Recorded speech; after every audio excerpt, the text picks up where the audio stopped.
said, voice small. Someone covered Mia with a blanket like hiding a small animal. They tried to speak to her. She answered by reciting a list of times, a litany of 9:13, 11:20, 3:40, as if the numbers made colors.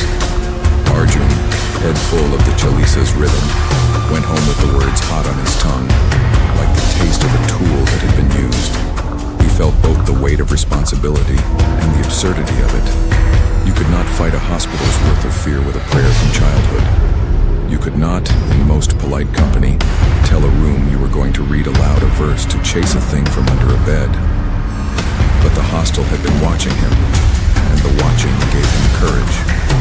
He set a small lamp on the floor beside Mia's bed and sat on the edge of the mattress, hands pressed into his own knees until the joints whitened.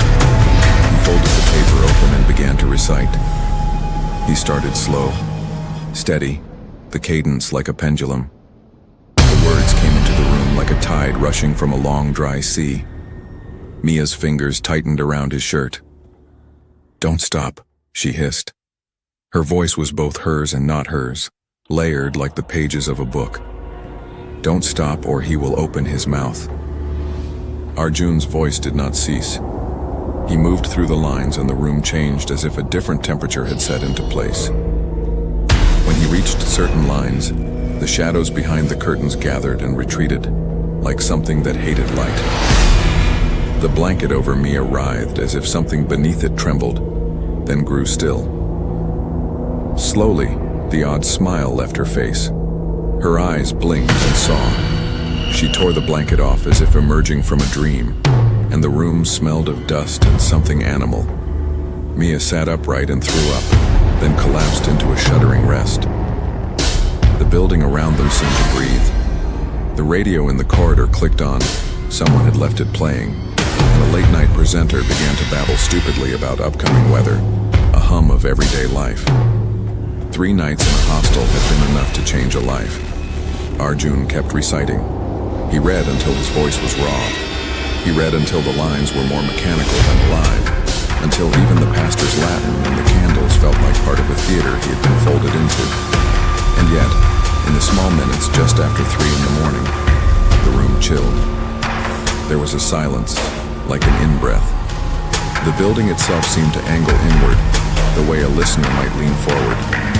Then the thing moved. It came not as a face, but as an old clock chiming 12 in a room full of nothing. A slow, patient pressure like someone pressing his hand against the hostel's forehead. The lights flickered and the sound that came was more articulate than the other noises. It hummed words in a crooked language Arjun couldn't place. The letters were like the sound of dry paper. Arjun kept reading. His mouth made a rhythm and it seemed to stitch the air into place. The shadow lifted from the bed like fog and then, with a movement so precise it took his breath away, extruded itself into a child's figure. Small shoulders, hands as thin as twigs, eyes like empty bulbs. The child tilted its head and made a sound that was not quite speech. All the lights in the corridor went out at once. Somewhere far off, a siren wailed. The child, if it was a child, stepped toward the edge of the bed. Its feet did not make a sound against the old floor. "You don't belong here," Arjun said aloud without thinking. "You don't get to be alone inside, people." It cocked its head. He said the Chalisa faster, the words spilling over like water. He did not slow for grammar. He reached the lines that speak of Hanuman's power, of the remover of fear and demon. In his mind, he showed the image of the monkey god who breaks darkness with a jaw set in righteous fury. The child made a small, high laugh, like a bell cracked. When Arjun pushed his voice into the last lines, the child's outline began to tear. It was as if each syllable tugged at the edges and unraveled them. A gust of wind came from nowhere and scattered the papers on the desk like startled birds. The child shrieked, a sound more animal than human, and fell apart into a spray of dust that smelled like old ash. The room exhaled a smell of burned paper and something like relief. Dawn came in a thin line against the windows. The floor was strewn with books and 100 small traces of a desperate night. People slept where they had fallen, exhausted and trembling. Mia sat up and pressed a palm to her mouth and wept silently. Daniel, in the doorway, helped a shaking Daisy to a chair. Arjun sat alone in the center of the room, his hands cramping. When he finished the final line, the paper in his hands folded itself like a map that had reached the end of the road. He felt oddly cleansed and oddly damaged at once. He had done something raw and salvific. He had reached down into the storylines of his childhood and pulled out a weapon that, to the rest of the world, looked like superstition. He had no idea if anything of the sort would hold. They met in the common room that morning, a small council of the exhausted and the resigned. Pastor Mark had left by dawn. Daisy had a thermos of coffee and a worried set to her mouth. "We can move out," someone said. "Call the housing office." No one moved. They were tied to this building like fleas. There were bills to pay, classes to attend, the slow grind of life. No one could leave without consequence. Besides, the hostel, for all its strange ways, had a stubbornness that made leaving seem like a capitulation less endurable than staying. "You did it," Daniel said, and his voice had the softness of someone who had been saved a second time in a single week. "You did it, Arjun." Arjun took the words like someone had given him an unfamiliar coin. He did not feel heroic. He felt more like a man who had remembered a map to a place he had not been in years and discovered that the road still worked. "Will it come back?" Maya asked, voice low. Arjun looked at the window. The courtyard was a pale bruise. He thought of the child made of dust, of the smell of ash. The hostel had rules. It kept its hours. Perhaps the shadows always waited for the moment when a group loosened into solitude. Perhaps the thing had learned a pattern and fed on it. He remembered the whispering chorus, the way the building had folded itself around the sound.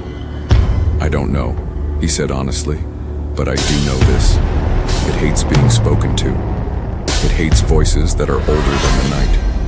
If we make noise, if we are together, if we remember the names of things that are larger than it, maybe it stays away." They formed a plan that felt like a fragile raft. Quiet hours would be observed mostly on paper. People would keep the lights on a little later. They would leave radios playing in the halls. They would lock doors and share rooms when they could. They would keep each other awake with jokes and small talk and songs. They would not allow anyone to be alone at the stroke of 8. Rosewood Hall did not become a sanctuary overnight. The first week after the night of the child, there were jittery hours and odd dreams. Daisy did not sit on her bench anymore. Pastor Mark made trips back with salt and beeswax candles. But the pattern of the hostel's life had been broken. Laughter, real laughter, not just the polite curves of polite people, returned slowly. The radio hum became a chorus. People brought in small religious tokens, rosaries, prayer cards, a sloka here, a psalm there.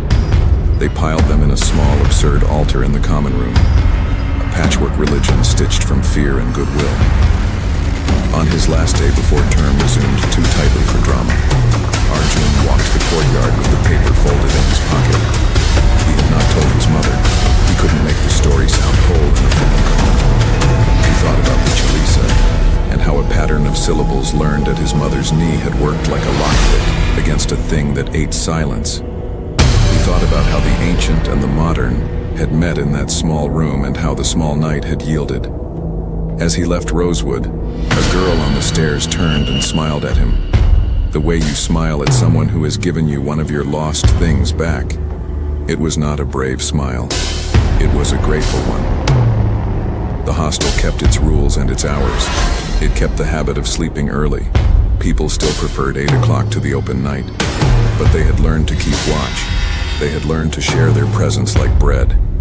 Darkness, it seemed, liked to eat alone. When people refused to be alone, when they spoke the words their hearts still remembered, when they made the night an occupied place, the shadows found it harder to gather. The thing at Rosewood never announced itself again with the precision of a clock. Sometimes, in the deep of wet London nights, a student would wake because of the sensation of being seen. Sometimes a radio would die and a whisper would blow through the ventilation, and someone would wake and recite a line from a hymn or a prayer or a poem until the sound dissipated like a thrown stone. But the bedrock of the hostel's fear had changed. It had learned to sit with company. Arjun finished his degree a year later. He did not become a priest or a hero.